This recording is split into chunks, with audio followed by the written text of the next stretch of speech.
Če želite pomagati mikroorganizmom v tleh in zemlji pred zimo oziroma zmrzaljo, je treba postaviti zastirko.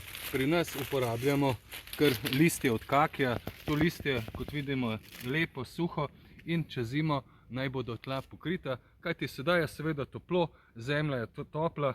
Vidimo, da imamo pri nas nekoliko težka ilovnata tla, ampak so povsem rahla. Kaj smo naredili prej?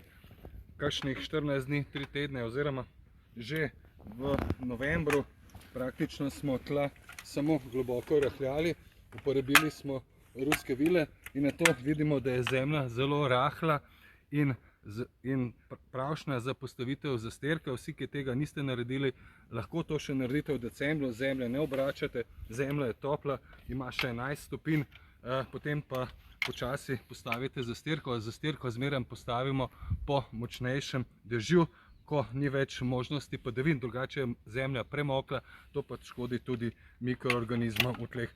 No, v decembru vam podarjamo tudi kupon za 10 evrov. Vsi, ki to želite, napišite v komentarju in ruske vile boste kupovali ceneje. Kar se tiče ostalih zastirk, pa naj povem, da uporabljate lahko tudi zadnji odkos trave, če je še kje suho travo, suho listje.